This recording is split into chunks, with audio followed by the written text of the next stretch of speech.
Bonjour prophète. Bonjour Papa Alain. Alain des Nouvelles Tendances Télévision. Je crois que ça plaisir à comment après 5 ans d'absence, c'est un beau cas. Alors, question dans les moi je paye le coup là, toi on attend mon pied. Donc on a peu pour de façon qui est à la attends moment que mi bail. Deuxième question, le que c'est vrai, il y a toujours un complot, un homme monté contre eux. Donc qui condima, on peut toquer on dit maté parce que maintenant on est libre. Mais tu quand même au Ebisabiso. Qu'est-ce qui fait que yo opération nyon surtout un miracle vandé pour ça? Les gens interprétaient ça mal. Ils ont qu'il y ait soit dans cabale juive, soit dans makiona, soit dans magie. Et d'ailleurs, j'aurais appris que vous allez parmi bateau va créer vent où il y a comme un jeune prophète dans le mouvement où il y a tout le monde awa cabale juive, kosangi sanzambe na biloko mo ya molimo. Par rapport à Kabal Juif, na kota ngote. Na kota ya ngote, bato sala ba proposition belé. Je sais bato sala ba proposition belé, il y a Kabal Juif qui tu peux entrer na tiga lokota ngote. Na présenter Jésus-Christ ou lokota na lokota ko salela ngai meza Kabal Juif. Donc soki bato Kabal Juif ba Hollanda, ba ba na za innocent pe ba monanga ta une fois te na ba réunion na bango. Donc na zalati na kenda peti ni na ordre moko na tiga lokota te. Prophétie avec précision ba on dit maté pourtant na kati ya Bible Jésus a mettre sur le plan prophétique. Mais bazo tenter nan ba yeba miracle ngwa zo loba ya kanengeni. Le même pasteur parce qu'il y a ça réunion ba pasteur. Ba pasteur ba roya bangonde ka bato liboso ba hôtel mais le po ba on dit maté. Makiona, j'ai dit ça bien à l'île, mon quoi, prophète à télé, mais ça fait longtemps.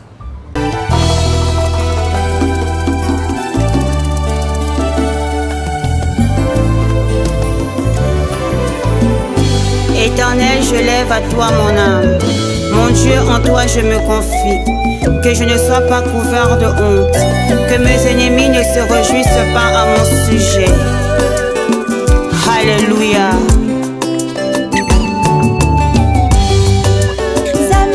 Brahma Isaac na Yakobo olongisaki Daniele na libula bakosi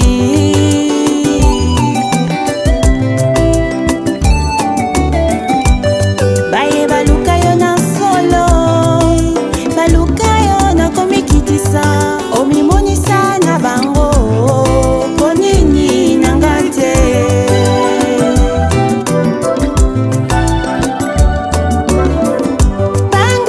Bonjour et bienvenue, merci d'avoir accepté notre invitation. Soki toza awa lelo eza bongo pona kosolola.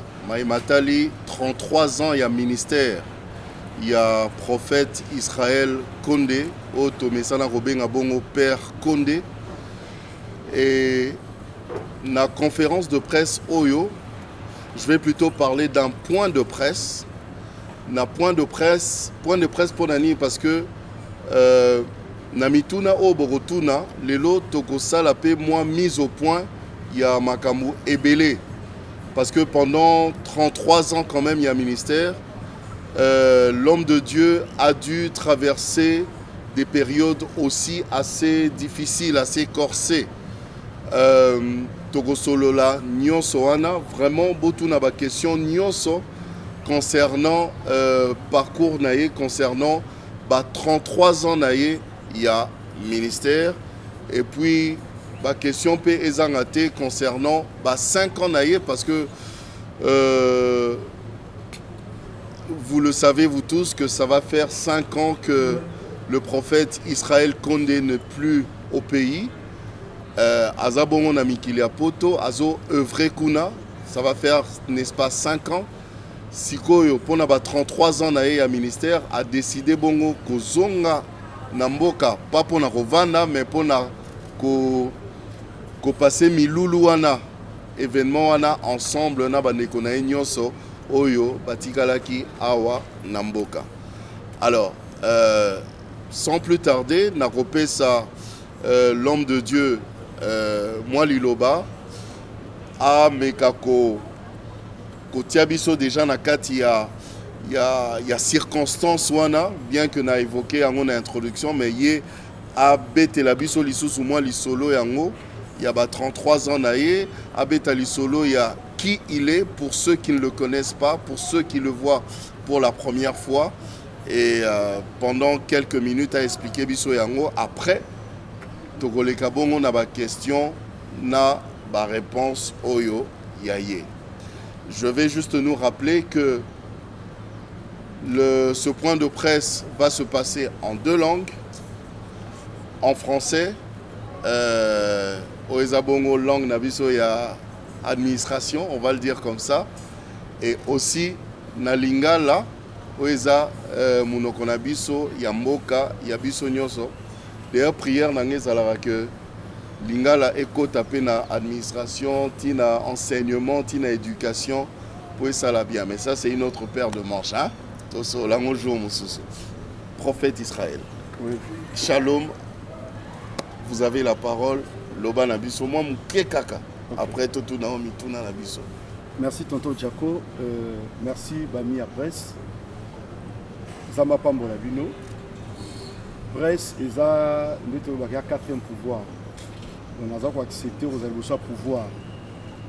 Oui, le moment balabal est un pouvoir. Mais pouvoir est ali bino. Obo vandi, bozali bosonanga. Alors comme vous avez pouvoir, nous avons la facilité à roloba. Bien de bosona bino. La vérité nyonso. Pour nous avons besoin pouvoir. Au bino veka boko katango mabe pe boko bongisango malamu.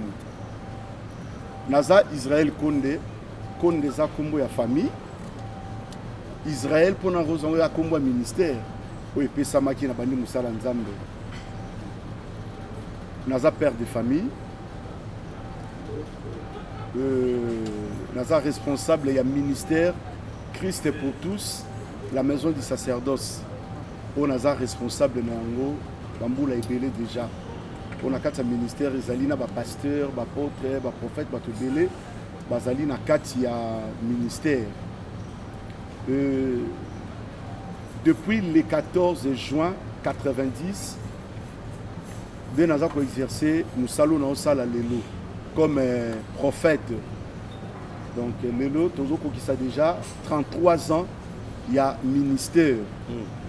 Depuis 14 juin 90. Nalinga qui n'a partagé nabino expérience wana auto vivre nango pendant 33 ans. Natangwa pasi, natangwa bisengo. Na moi historique moke. Na bandi ministère na moi pasi mi voleka.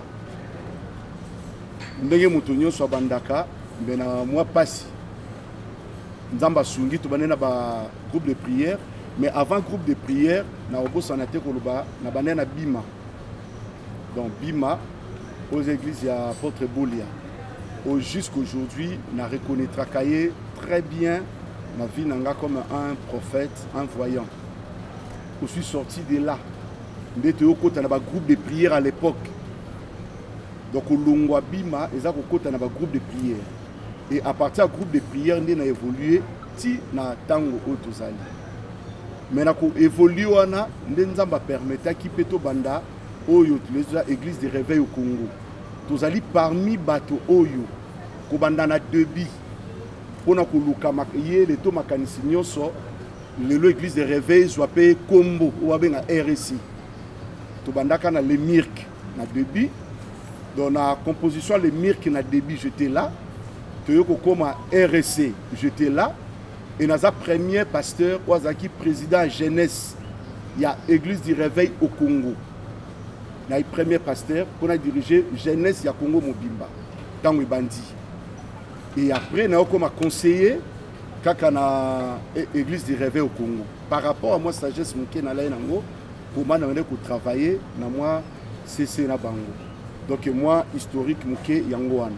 Et après, ministère et comment on a kambébélé. Et Dieu m'a dit de quitter. Dieu m'a dit de quitter. Alors pour quitter Zalaki, je me préparais pour aller aux États-Unis. Alors nous avons sonné moi muke na bunga mananga aux États-Unis. Ma belé comment dire quoi moi passe. Mon air ma belé, aux autres senti ma belé comme léopé kilo. Parce que le domaine prophétique est à la bongo. Nous avons repé sope ba Congo. Ils ont un moto à réussir na ba Congo pa bongo. mais ana mutu su pas ke ba Congo réussir te musa ko ke Lubumbashi a réussir mais mutu su a réussir te et ana mutu su pas ke Poto a réussir te mais tant azonga ke vana na boma a réussir tout est dépendant na mabele alors ton yo so vision na bina kin basala nzambe mususu lokwa archevêque en Kenza ndebta solo la nga bina zulo message bima na mboka na moni mabe alors il dérangeait kinga oh je me préparais pour les États-Unis et après ma démarche ça là qui est un peu compliqué je me suis engagé dans un visa pour na Schengen bien on ça qui na ke Schengen donc tanyo so na ki ko passer yangwana na niveau ya Poto alors pourquoi na niveau ya Poto problème na ngai vu que na yebi loko nzamba chakati nanga na yebi makambo nzambe oyo abombelanga na go bomba ngoti alors arrivé en Europe et c'est là qui maintenant a travaillé dur comme Moutounio sur le travail. Ndé na bandi travail nanga pe comme il faut mais sans commencer une église. Na bandi côté ya pour côté ya travail comme Isengeli. Première année ndé ba yo sala première cabale. Ba sala nga première cabale juste pour nous déstabiliser nga pour déstabiliser cabale ou la complot. Complot na 2019. Après, pasteur va commencer à aussi premier baptême. Premier baptême, aux France pour résister aux ala. Donc c'est un peu ça. Donc pasteur va doit salir complot na une équipe de sorciers pour na baptême. Va passer na baptême babi au monde. Yo que yo s'installer na mboko au monde. Batangi ba komba pasteur ba mata ba kuya. Qui va sala per ba église lelo ici là na ngopi. Alors c'était un peu ça, mais Dieu a fait grâce, n'a continué sans pour ça, la justification d'internet, ou télévision, non, je continue à prêcher. Et Dieu nous a fait grâce, dans Mawanaye, tous en France, puis tous en Caraïbes. C'est-à-dire tous en Guadeloupe, Martinique, Dieu nous a fait grâce, je pense, Yangouane. Alors, on a souhaité, on a fêté 33 ans, on a l'expérience, na génération Oyo, et Zoya Lelo, na génération Tobandana Bango. Naba eno pe bazolanda biso ba comprendre pe passe na biso et sengo na biso et on a prêt à répondre à la question par rapport à temps où ceux qui va raconter ba premier prophète na temps réveil so ba 20 na cause appelé parmi les 20 parce que kokende koloba oza prophète devant les gens ba tonon dimangoti donc je suis devant la presse nabi o leki na TV o lobi o prophète ba on dimote katana émission o lobi oza nani première fois dans le cas de la TV par Wamouchala, na RTNC, à tout le monde, monsieur, vous avez un prophète, avec 4 ans d'émission. Est-ce que le prophète va en beaucoup? Alors c'est un peu ça, et à qui facilité. Et gloire à Dieu, pendant que temps, on a appuyé à l'aîné au Balinga Kinga. Ba moninga na musika ne ba yo benga. Premier appui nanga c'était Mutombo Kalombo. Ndatinda ka mutombo ke benga ngai jeune wana. Ndena ya akomi ko encadrer nga ceci. Nde sala ke événement né parmi ba événement Mutombo Kalombo sala. AREM, action de rêve pour les moissons et qui na 95. Alors nous avons parmi les organisateurs il y a AREM. Donc parmi les organisateurs nous avons qui travaillé dur. Et tu as un témoignage pour nous et bâtonner son ministère Amen na 95. Alors nous avons pas appris naie moi mini. Oba eda kinga bazali. Ope ba yo telemelanga après pe ba telemelaki juste pour casser cette génération. Nali moi devant Batunyos. Je crois moi que Yangwana et dans vos questions nous avons facilité pour répondre peu pour ça éclaircissement na au Italie ministère. Merci. Merci beaucoup prophète Israël. Alors tokomi na tango ya ba question mituna na bino comme le prophète a dit et comme je l'avais dit à l'introduction, vous allez poser toutes les questions parce que 33 ans eza ebele mwana si akoli asilisi classe akomosala abali na robala. Voyez-vous? Donc vous allez poser toutes les questions, surtout que je ne vous apprends rien. Vous savez que le prophète Israël Condé, depuis un temps, où je peux dire depuis très longtemps, a toujours été sujet à beaucoup de polémiques et on ne sait pas pourquoi. Donc Borotuna, ma question Anna Nyoso. Vous allez juste lever votre main, dire votre organe de presse et poser votre question en français ou en lingala. C'est à vous de choisir. Nana tuna quand même utuna liboso. Prophète Israël Condé. 33 ans sont nés au Sali. Eza Ebele. Eza Nena Lobimo Nasiako Bali. Mais pendant les 33 ans, Yo Zalaka Ramou, tout mon sujet a beaucoup de polémiques. Sujet a beaucoup de complots. Même que Nenge Yomoro Lobiawa, tant au Kominami qu'il a poto, bah pèsio moi battre moi na bah créer moi complot moi pour bah quitter Sokara au sentir que na poto bah ça gana raté. Ok. Je pense que ce qui bah créer moi complot wana. Est-ce que quelque part c'est pas aussi parce que à la base déjà Solonayo déjà bana Kinshasa les Européens ça qui to côté pour kaka yo wana baloba ke ozana magie kaka yo wana bazoloba ke ozana kati ya cabale juive yebisa biso lelo toyeba effectivement ozana magie wana cabale juive ozana mankiona yo moko loba pendant 33 ans obeta moi biloko moko suspecté. Merci Tonto Jaco. Là, on répondre yango très clair. De nous avons comme prophète Oyo, on a mal compris. Mal compris. Na début à ministère prophétique. Mal compris par rapport à message na yoto par rapport à. Donc, toyaki na moi vitesse moko o batwazala na ngoti. Na pe exemple. Le ko mdo na kati église. Ote nzamba lobi na ngai ezana mutu moko kombone boya za boye. Na pe exemple moi. À l'époque, na osalango. Suko bato yo baye bakiti. Ba ondimate ke nzamba osala bongo. Donc bato ba limiter ki na nzambe. OK. Bato ba limiter nzambe. Na côté ya place na pe ça ba précision ya prophétie. Ba katinga pe séminaire. Oh. Na ke pe sa séminaire na église. Na bi wana mutu moko kombone boy, nzamba lobi na ngai boy. Na suka babi séminaire ikata. Wa mankionate wana. Mankionate. Alors, et ça là qui biso déjà bongo et créa passe. OK. Yami balé. Domaine prophétique déjà à l'époque. Et à qui n'a rêvé à Boïti. Donc tout ça le kola ba élément battre parce que nzamba loba ki to bandi na biloko ngo bongo. Ce qu'on a mis sur batu zati. Ba mo na prophète moko boye en jeune mais à réunir bateau ça makam. Parce que muto mo na ko impossible. OK. Na pe ça un exemple mke kaka 92 donc 92 na keluka apôtre Tambolukoki na Ngaba na solo linaye andosa l'événement na qui Ngaba doit changer. Alors toi imaginer Ngaba ya 92 ndenge zalaka raisonner sous qui sensu ya 92 ndenge zalaka na yoki na solo la na vie mais na bifona bendelo donc c'est-à-dire na quoi na grâce na ye na kozwa peloko. Na kepe ko ça la qui sensu doit changer. Où j'ai donné des prophéties et des prophéties. Na 92. OK. Alors bateau baby qui sensu le place wana est impraticable et comment morgue na dispensaire d'état. Et comment morgue voilà. Na donc wana ce qu'on a 92. Ce qu'on a bêti qui sensu doit changer. Ou bateau ba musicien yo yebi bazalati. Ba pasteur yo yebi bazalati.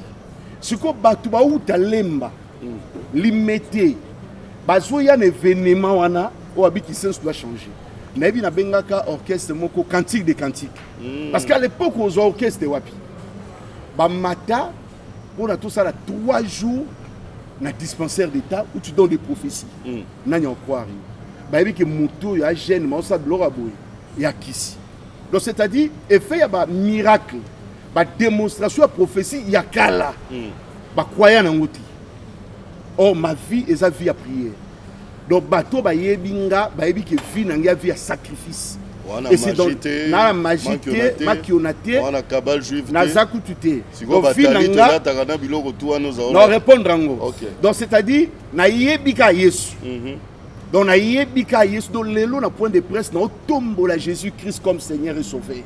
Amen. Donc yé wana nemta zwanga bo mwana na eloko te mais bato ba ndima ngote ke boyi. Na obimisa biloko na ba wenzi. Donc na otia na wenza matete à l'époque na osakula mama moko oteka na kisi na wenza côté ya ndunda kombone boyi bato pe ba yeba ndo bimisa. Trouble pe na wenzi.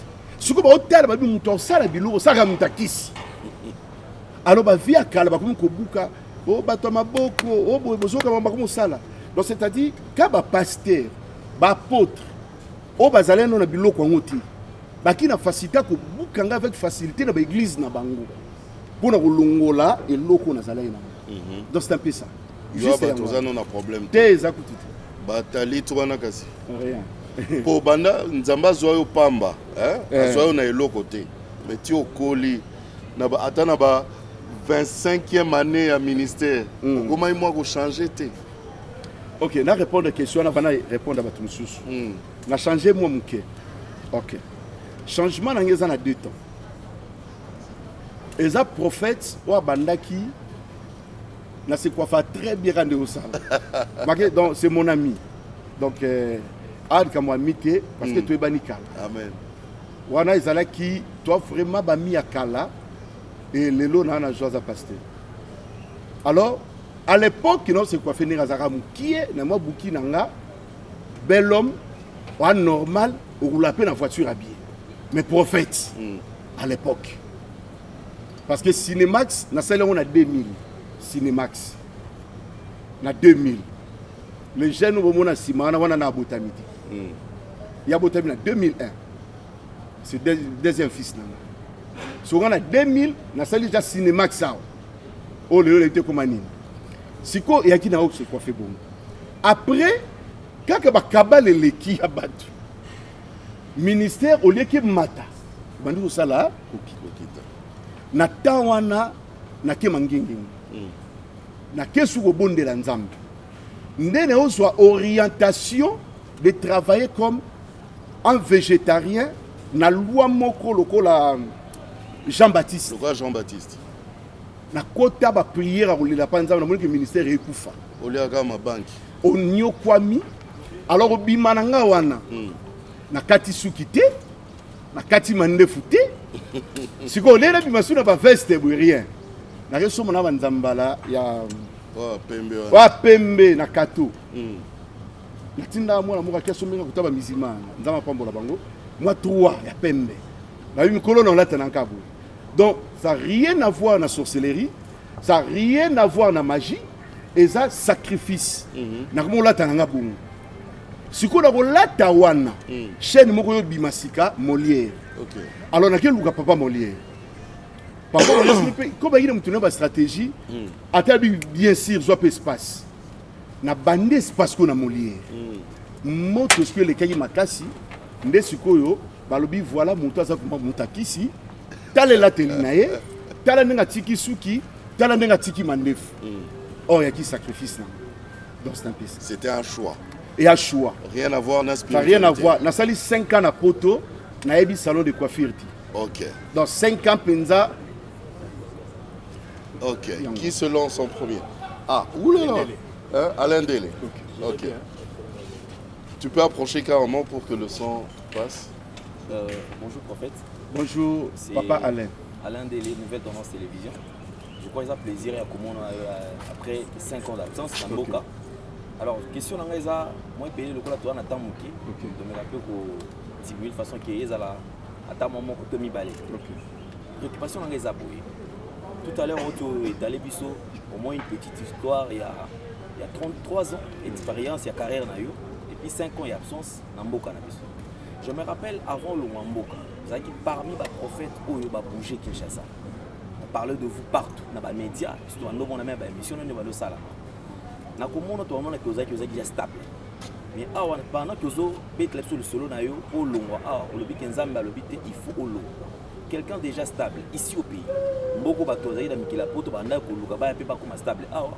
yo déjà stable Dieu te recommande à Rolongo awa okende pour otika ministère na nani et puis oyebisa biso tous ces gens qui ont encadré par eux pour batikala géré par qui ça c'est la première question. Deuxième question, le but c'est vrai, il y a toujours un complot, un homme monté contre eux. Donc qui condima, on peut toquer on dimate parce que maintenant nous sommes libre. Mais tu quand même au ebisa biso. Qu'est-ce qui fait que yo opération nyon so tu un miracle bandé pour ça? Les gens interprétaient ça mal. Ils a qu'il y soit na cabale juive, soit na makiona, soit na magie, Et d'ailleurs, j'aurais appris que Zali, parmi Bato, va créer 20 Oyo ya comme un jeune prophète dans le mouvement Oyo Tozomona Awa, Kabal Juif, Kosangi Sanzambe, Nabilo Romo ya Moulini. On est allé dans deux questions. Merci. Ok. D'accord, répondre à la première question. Pour la stabilité Zalaki Nango, Zalaki, Tozane Gishasa, Obima, les orientations Nzambe. Nzamba koyi sope bima sala musala vous. Déjà sur place nana ba pasteur nazaba to travailler. Mais qui la recommandation moko ya ko bima. Na kende libanda. Et comme peu na moi ba réalité belé. Pas politique, mais il y a eu quelques réalités sur place. Ba réalité en Zalaki na au père de notre place église, na banda qui na soit arrangé et après na au père na qui na forum na matete. Na forum na tonga penza na charpente munene et après c'est compliqué na bimawana on nous luka place mususu. Je peux avouer que moins stabilité na loi ya église komaki comme une église place boye bokomi boye. Ce sont des choses qui arrivent dans les ministères qui vous allient. Alors ko bimanange zaki na sanction na ba pasteur batuna batikali ke na bima on est à liboso. Deuxième réponse, c'est Ali par rapport à Kabal Juif. Kabal Juif na kota ngote. Na kota ngote. Batouassal va proposition belé. Je sais Batouassal va proposition belé. Il y a Kabal Juif qui tu peux entrer. Na tiga lo kota ngote. Na présenter Jésus-Christ ou le kota ngana lo kota ko salela ngai meza Kabal Juif te.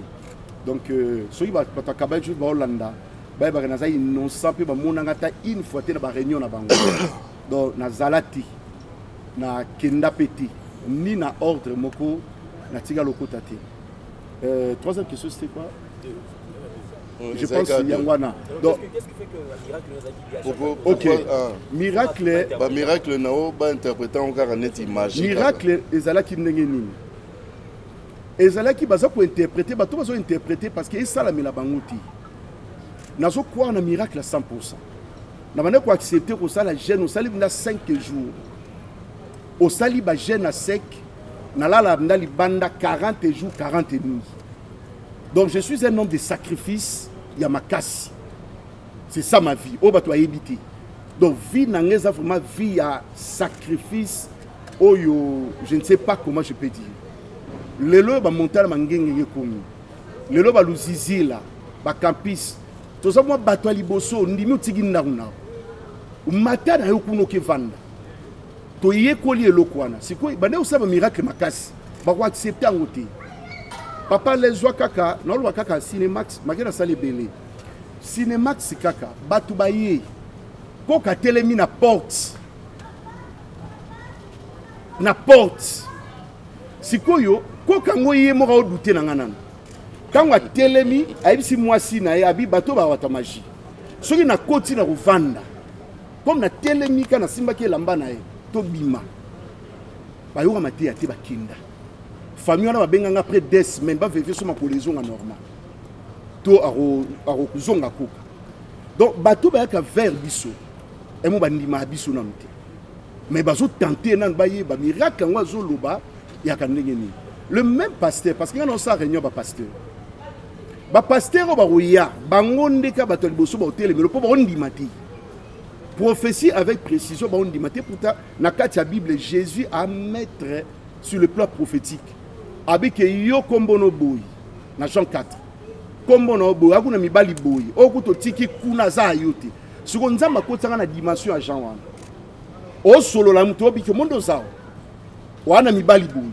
Kutu ozo tokela maeza yote. Nzamba lobi na nga boye boye. Sotada obeta ngo en public. Bondi maté que ça bongo. Ya ba ndeko kolenga na toutes sortes. Makiona, je dis ça bien ali moko ba prophète a télé melango ça fait longtemps. Parce que to banga nzambe, makiona ezali fabrication de miracles o ezana ngoti. Dona yebi eloko wana comme ezalaka na ko fabriquer miracle. Mais les lois ont une facilité comme théâtre. Donc il faut honorer Jésus qui m'appelle. Merci. Ok. Oui. Après, ouais, d'accord. Merci beaucoup pour la parole. Approche. Bon retour Père Condé. On a eu Bandakala, on a eu Sala ou Bandakala Kala, Timothy Lilo. La lande la Rome malam, bien que ça qui la poto, je pense que la lande la Rome malam. Merci. Les lots oyo na bon Claude Naving info direct. Les lots oyo c'est vrai, la prophétie au moment on peut ça manamboka. Mais ce que tu bien, la prophétie na bino nyonso, la prophète ya RDC, de comment tourner kaka pona batu. Au moment on peut sa prophétie na bino kaka pona batu. Yo ne ozaboye nde na omona OK poto. Yo ne ozaboye ne otolo ba mobali wana za yo te. Mais mboka biso to apela problème ebele. To na guerre à est ezali ko déranger ba congolais. Tout ça va problème ebele. Pourquoi prophétie na bino pe kinda na sens wana te que non. Beaucoup de gens mboka prophétie na biso esenga to sala boye. Pour que guerre wana esila. Donc on te kaka non nde ozaboye poto semer boye. Ya on peut ba te bele ba mo douter na prophétie na bino.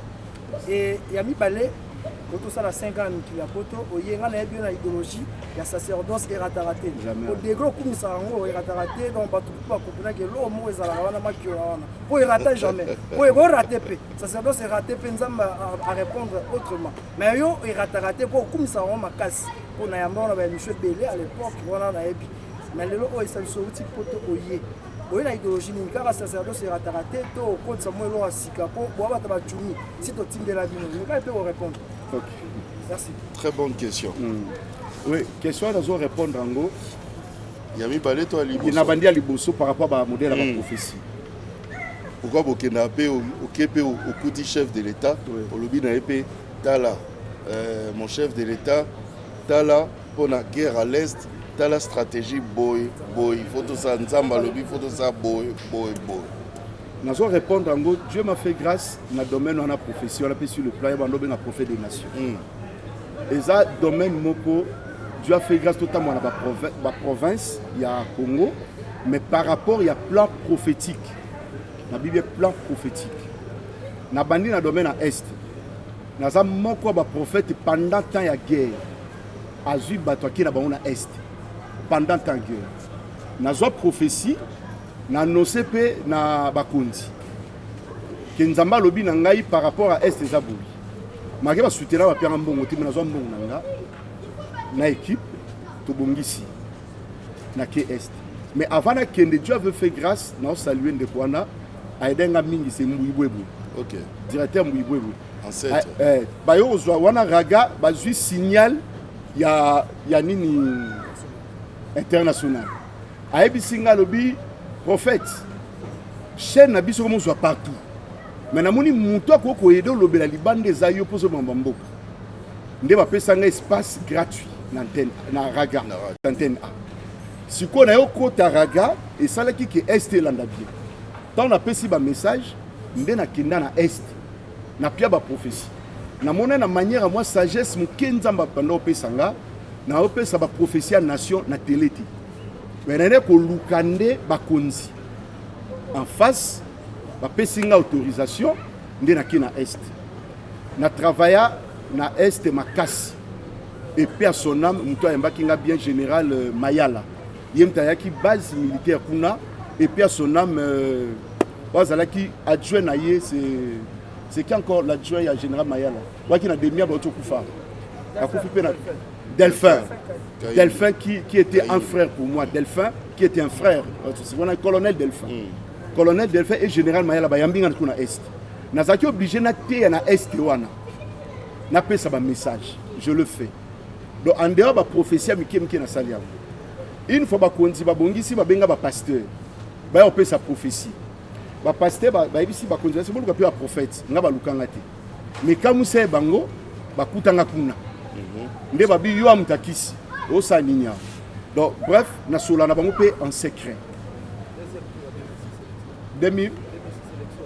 2006 élection voilà docteur Lelu c'est mon frère 2006 élection na pesa ou prophétie na lobby il y aura élection et juste un problème ngai na plateau na fait maman Libambu la prophétesse Libambu muto tout na biso la question pa kufa pasteur Toko OK na Sango Malam Blaise Toko abi prophète ba élection kozala te pour mokane to mona ke ndenge na lobby na pesa prophétie na nation na télé te melé na opesa mboka auto kende na ba élection et ko sala ma pas longtemps na pesi ba précision tout na TV. Alors après na ba menace. OK. Na ba menace ba kasi pe ba finga ba biyo élection na mboko isala ba ti. Na biyo usala. Na ba menace biso ba Congo to banga mwa muke. Isala ki na mumero kima mwa muke. Na yé pe na kena Afrique du Sud. Donc c'est un peu ça, mais na pe ça. OK.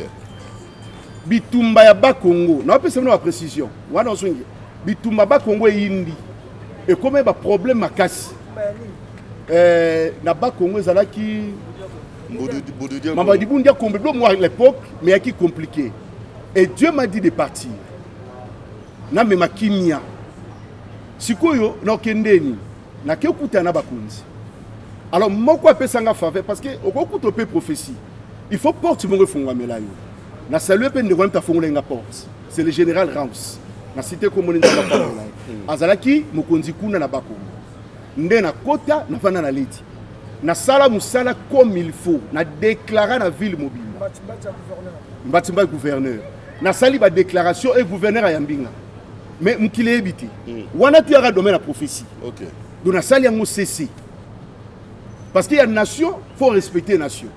Il y a qu'à faire sa prophétie. Donc dans le domaine un prophète des nations, il y a un domaine qui a jeté. Donc même au Congo Brazzaville, pendant la guerre à Congo Brazzaville, Benganga, Kano rapide et Zunganaki, Naki Rolobanga réinsertion, wana ba problème ezali na problème ya tumi, wa ki chef kuna. Nakenda ti côté kuna pour porter la paix. Mais tu vas éviter. Mais tant que prophète a arme, na ke Congo Brazza, que ba konzi a Congo Brazza ba bi père so prophétie, quel est ton message? Na sala yango. Na pesa lo na lo na ba réception, yé kuna pas prophète, maza leader morobu. On peut faire quelque chose na ina kutana naï. Donc na sala biloko wana na ndima ba risque na vanda kuna. Donc c'est-à-dire eza clair na pesa ba prophétie ya makasi. D'accord. Deuxième question qui n'y a répondre. Bon, sacerdoce sera raté. Et allez juste. Bon, vous allez sûr na makamozo loba. Papa donc les années là comment on a c'est. Nanaïb Sabino lo moko na vie sur vos sûreté ou échouer. Si on a sacerdoce sera raté. Père raté.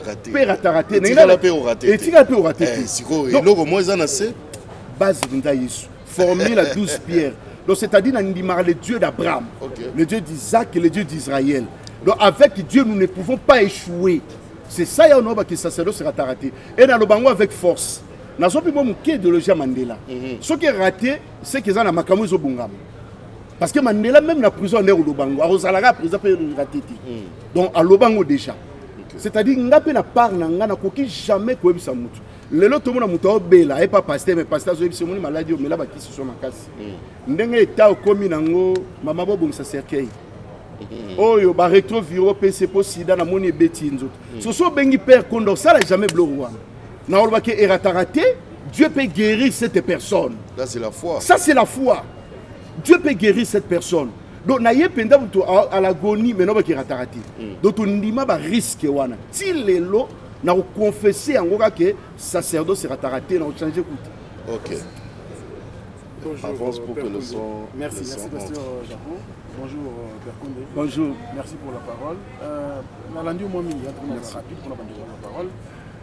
Nalandi au moins vraiment avec beaucoup d'attention. Merci. On a eu 33 ans de calvaire, au souffrir awa tinzamba a recommandé ou bimamboka. Alors que Moutou Azamé no Kwanzambe, quel que soit Bitumba, quel que soit le problème, ce que vous avez en Nzambe, ou ya sûr, ou zone limela, Nzambe, sincèrement, vous qui maté, vous allez avoir un petit territoire naïo pour que Nzambe puisse apprécier, et puis pouvoir naïe. Alors, deuxième question, tant qu'on a Okima, pardon, ça c'est la deuxième question, tant qu'on a Okima au Kendepoto, est-ce qu'aujourd'hui, Père Condé peut nous dire qu'il est compté parmi les grands pasteurs de la France? Et l'église de Kambana France, ils en a combien de fidèles? Parce que Yem t'a recommandé au Kende Libanda, pour n'en découper sa mélaïo, pour n'en découper sa lamoutoumouné, pour n'en découper un grand pasteur. Est-ce que Père Condé peut nous confirmer aujourd'hui qu'il est compté parmi les grands pasteurs de la France? Diaspora. De France, dans le La France, carrément. La France, non, quoi. Diaspora, Diaspora, alors, deuxième question pour terminer. Père Condé, au Salam Rambouébélé à l'époque, on a Kinshasa, Bakoko Batelema, Cinemax, ainsi de suite, on a question. Est-ce que Père Condé peut nous dire aujourd'hui, Batumio so bazo sala ba foule, o ba sala ba miracle, batu ba koko ba hotelema, ba bazoloba, batu ba kofa bazo sekwa. Est-ce que réellement les arts va pouvoir y entendre? OK.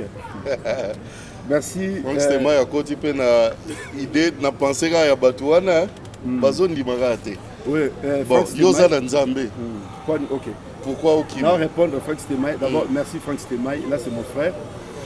Vous allez en France. Très bien, c'est un vrai frère pour moi, Franck Stémaï. Yesu Akimaki. Moi, na botami, ma bokima en Égypte.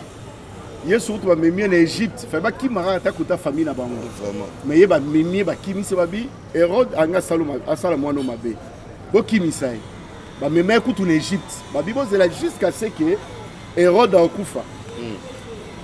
Jusqu'à ce qu'Hérode a Koufa.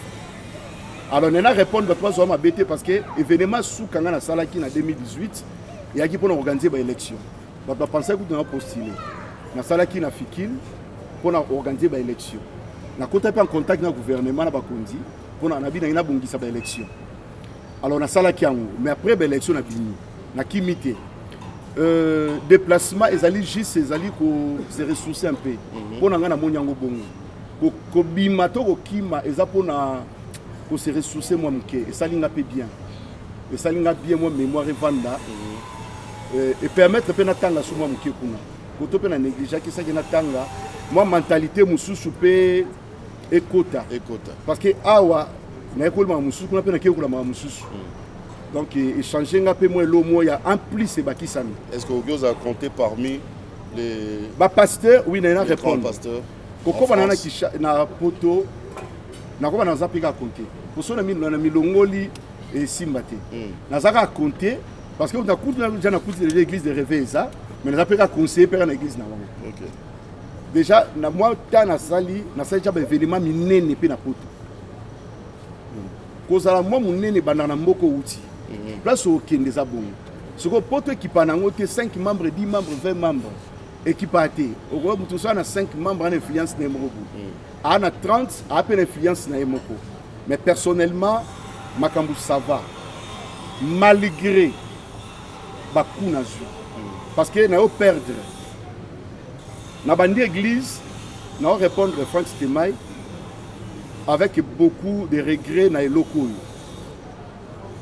2019, Basalinga Kabal, il y a un audio. Et ça qui en septembre. Ba audio mo bimaka ba olobelanga mabe batumo ba oloba. Alors ba tambwisa ba audio wana na ba église. Et bando baby ça ce témoignage nanga sur place. Yo komi poto mais ba bomi yo. Wana na ba église. Si vous avez dit tambola, prophète on a Andoki, prophète on a magicien. C'était comme ça. Alors, c'est que dans le lobby, non, là, on a en France, on a Belgique.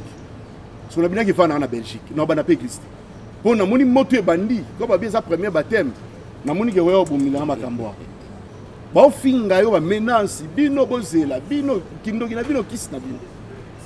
Après Covid, les Nzamba et Bisinga, bandas comme ça. Si on a Zongi France, on a bandi le 14 juin 2020.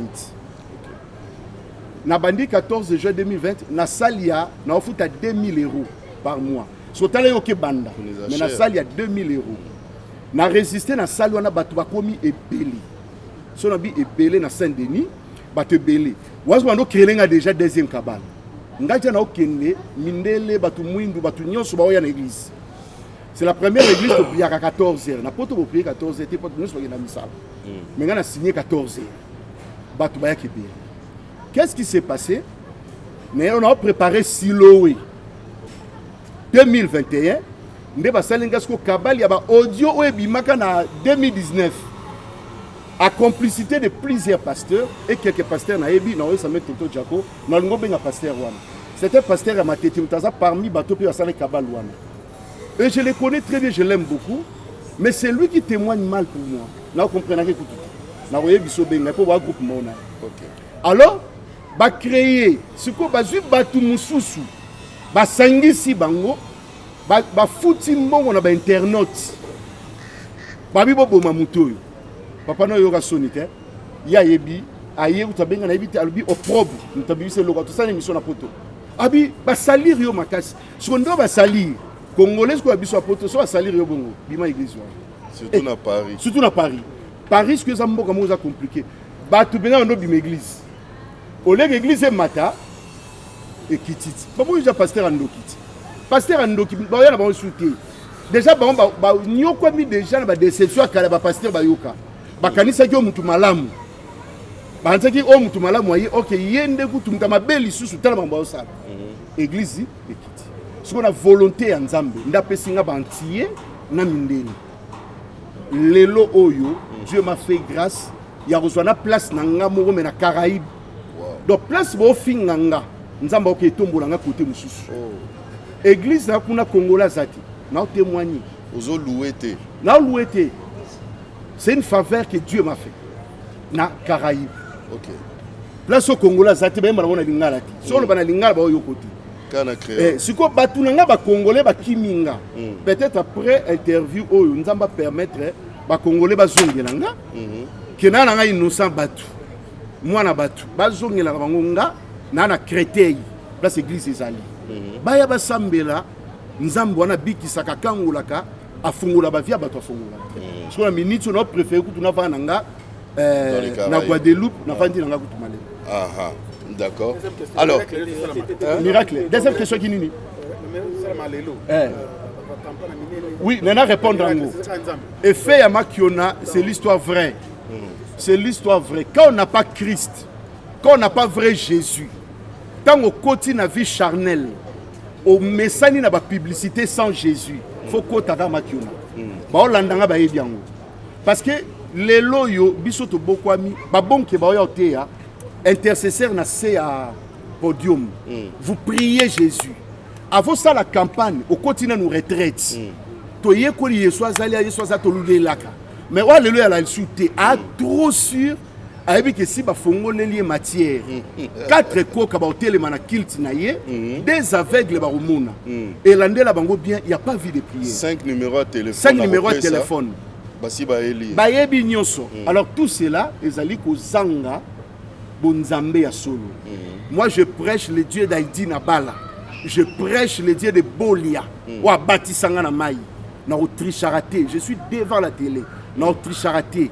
Na vanda. Soki lelo na zui bien. Apôtre Paul a dit, je sais vivre dans la 17 et dans l'abondance. Sona na ngana ngote na tricheti. Sona na ngo na yebi. Na yebi olala na kuzu na hotel mabe. Na lala na kinzamvweti. Na hotel mo mabe. Mais lelo na olala na hotel du fleuve. Donc c'est-à-dire na yekoli olala na kinzamvweti.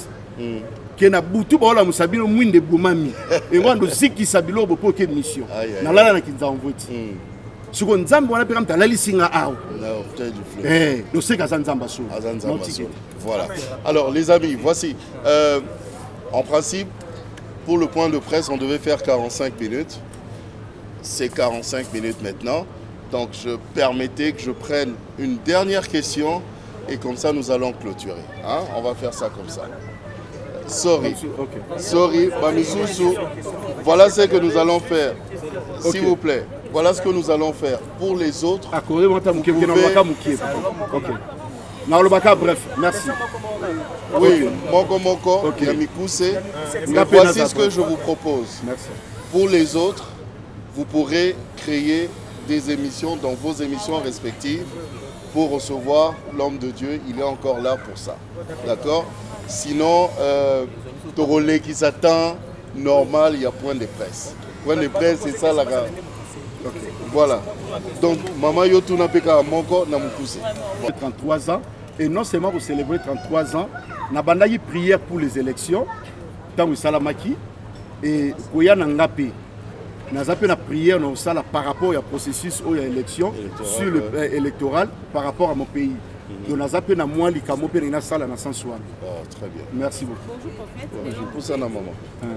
Alors vous êtes le journaliste qui a fait l'Afrique. Génération qui est dans le télémédia, papa qui est dans le bail pour l'action de grâce. Action de grâce c'est ali so il y a un problème. Apiana le lot.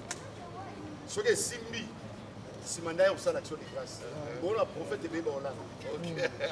Parce que na pas prophète Sambela Ponanga.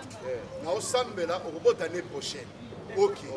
Dans la Zem, na yelo action de grâce. Tant on fait la botte. Tant on fait la botte. Voilà prophétie. Voilà. Bon, ça, bon.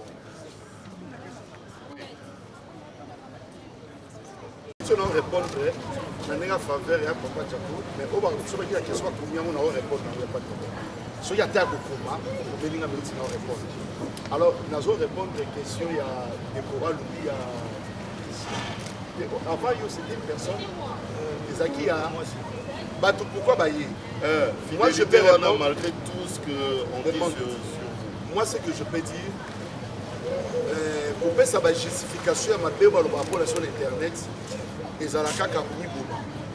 Nous avons même témoigner pour nous attendre secret. Ministère nanga tonton Djako na mona ngaka ba Joseph. OK. Joseph bakanga pinane lamba. Ya moi ça Potifar. Pena na kwa Potifar. Non loin ya chambre ya Potifar. Et ba juge ba condamné 20 ans de prison. Donc na loi penza ça condamné parce que bazar la preuve tangible que lamba et ça la mine chambre. Donc na moko ba prophète ko ba tolira ma bébé zanga. Et en plus, ma compte devait passer avec le même nom. Alors, trouble wana nyonso et salama et béni. Naye compris sa justification voilà, baye ko yambanga fidélité. Malgré tout ça, malgré les cabales, on va tomber dans baye qui ça. L'économie sur les choix qui, je ne pense pas qu'il y ait des choix qui. Donc, il y a qui activité dans ça qui. Je pense l'activité bateau na le bêta Makas. J'essaie de saluer Patrice Mouyaï. Non, le ministre Patrice Mouyaï. On a salué Baya. Donc c'est-à-dire dans ça qui est événement, il y a mon aîné pour préparer l'élection. Et le gouvernement parti dans moi batounaï. Donc il a raté ici maintenant. Attends les bêtises jamais raté. D'attendre les autres retard mais il a raté.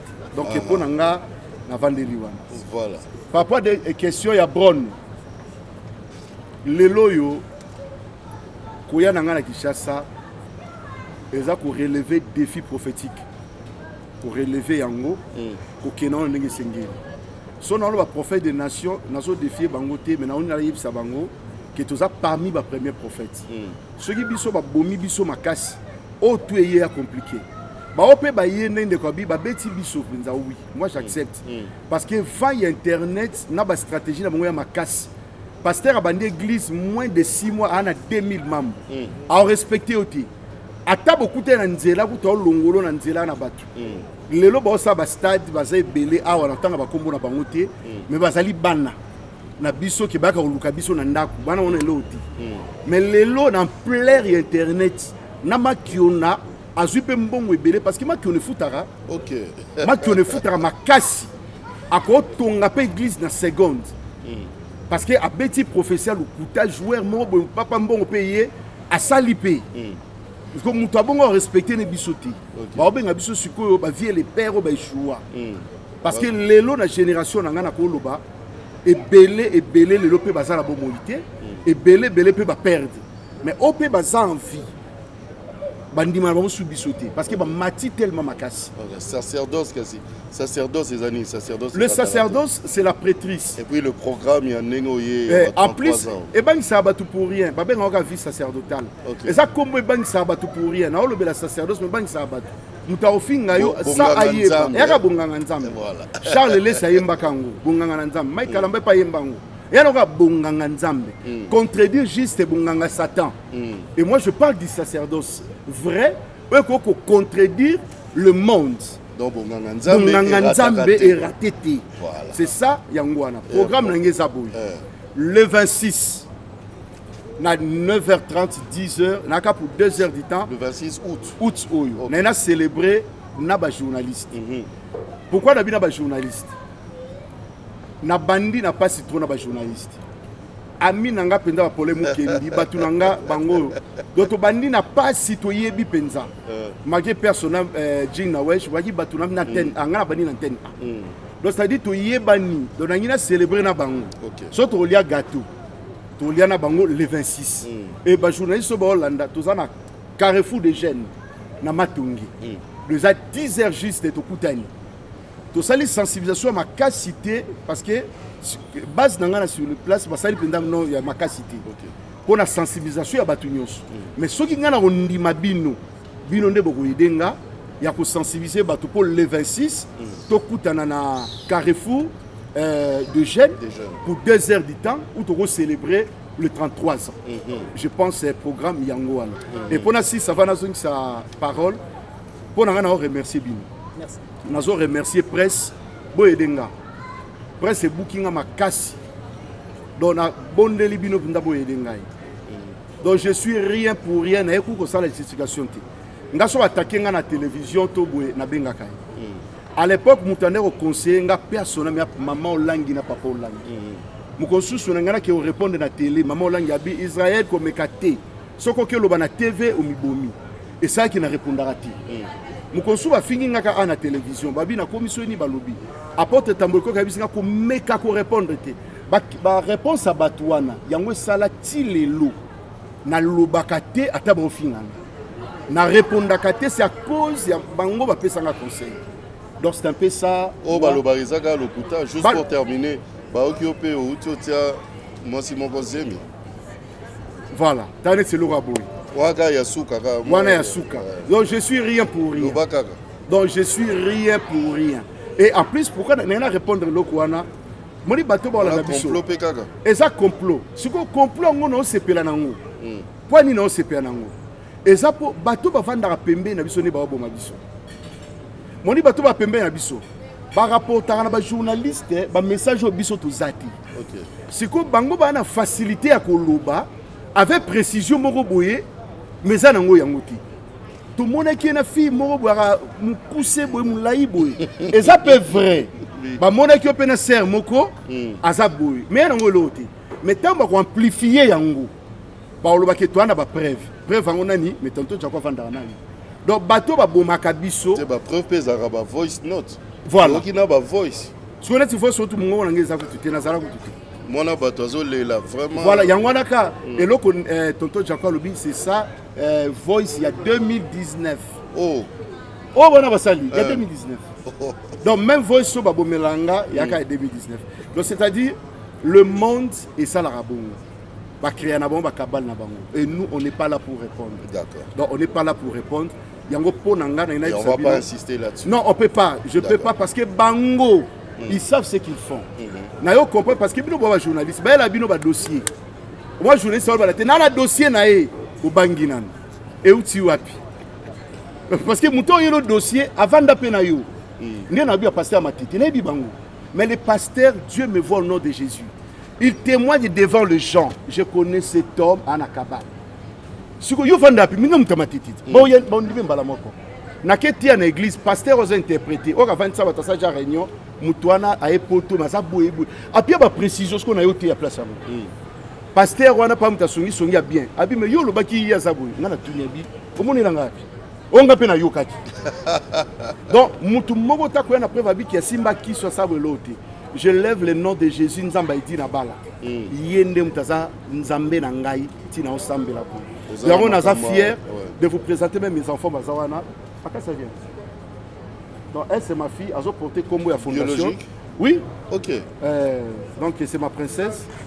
Donc il y a porté comme la fondation. On a na paix moi badon place à bateau.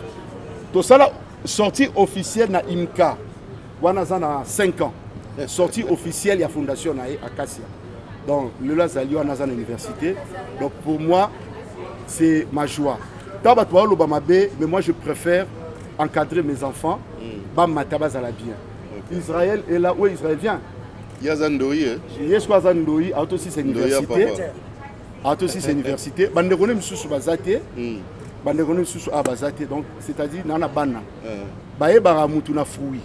Po ndoki baye bara na misala salaka. Siko nga misala bana ndoki. Siko misala ngango. Bana ba 6 classe. Azawana bana batala ya makasi. Il est passé ici. Tiki Souki Peka Leti. Parce que ce qui n'est pas bandiki ici. Ce qui n'est pas bandiki ici. Voilà. Ok, Bamisusu Bazate. Oh, on a eu lobby big, on a Kankenza, moi, en bosse. Et au moins, il y a archevêque Kankenza. Azate Falaya Abeta piano, Aza serviteur. bango mpe na baserviteur mosusu baza te bana na nga biologique je dis bien baza te donc merci beaucoup. Merci. Merci. Mais non, ça non, moi au bala non te, botala te, aza vanda otana. Mais je présente aussi ma servante, il y a aussi Afrique d'ici, un pasteur. OK. Un pasteur, il y a aussi Afrique ici, aza kuna na sima. Ayepe pour l'événement. OK. Aza na Cape Town. OK. Merci beaucoup Israël Condé. Merci. Merci chers confrères de la presse. Nayebi nenge bo pomparango. Bo pomper kaka. Hein? En tout cas, bon Mango Limbisa, on est déjà à 1 heure, on a déjà fait 1 heure. Voilà. Donc, beau diffuser beau salara toujours. Pour les émissions, il est encore là. Vous organisez des interviews, il n'y a pas de problème. Et moi, je vous dis bonne journée. On se retrouve après, pas chez moi, chez lui, pour le mot essentiel. C'est ça les hein, pour le mot essentiel. Allez, bonne journée. Merci. Shalom, shalom à tous. Je voulais simplement partager un message avec vous. Ce soir, je vous salue tous au nom de Jésus, bien-aimés. Je voulais simplement vous informer que toi qui es là, tu es en train de chercher le mariage. Tu es là en train de chercher les enfants.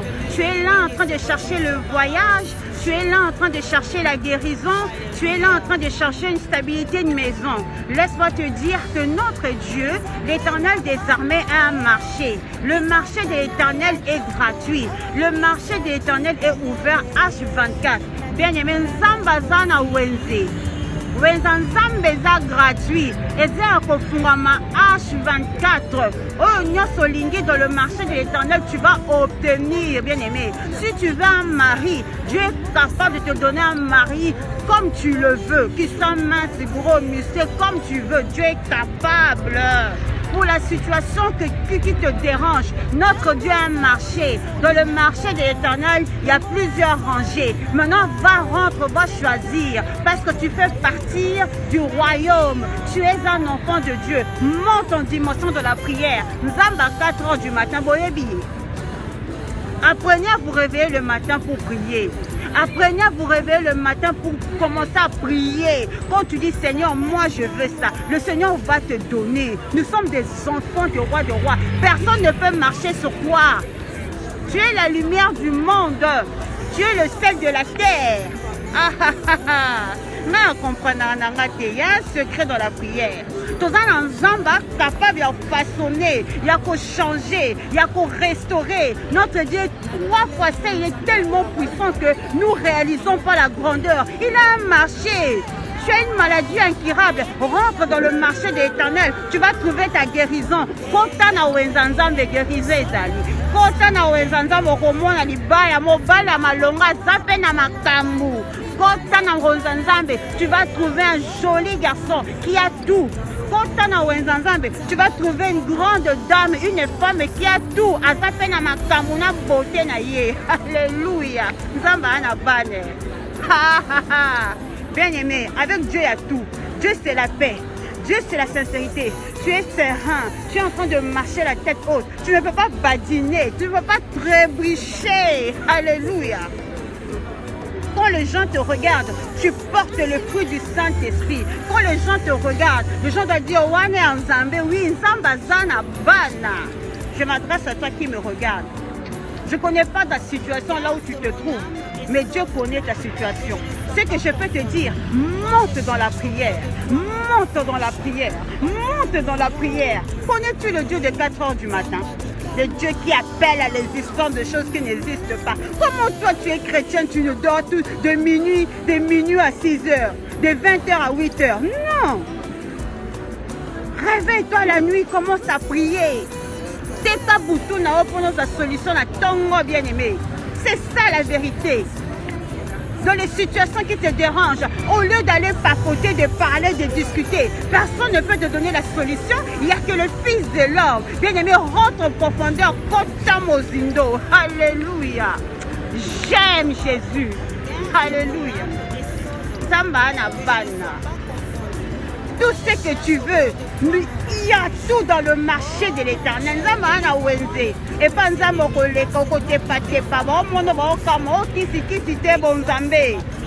je m'adresse à une personne. La situation n'a yo. Pour ton problème, il y a une solution, c'est l'Éternel des armées. Il a payé un prix, il a donné son sang pour toi, il a tout donné, il y a un marché. C'est le temps maintenant de prendre et de rentrer en profondeur. Dieu t'a tout donné. Dieu a dit, haha, tu as tout dans tes mains. C'est le temps de se lever. Ce n'est plus le temps de rester dans les distractions bêtes, dans les choses inutiles, les choses qui ne t'apportent rien. Tu zappes. Rentre en profondeur. Regarde ton entourage. Nettoie ton entourage. Alléluia. La profondeur attire la gloire de Dieu. Dieu a un marché. Et dans ce marché, il y a tout. Tous les hommes que tu veux. Toutes les femmes que tu veux. Tu veux l'argent. Tu veux la voiture. Tu veux la maison. Dieu a tout. Ah, bisous à vous chez vous là-bas. On reviendra aux zones de l'amour. Que Dieu vous bénisse.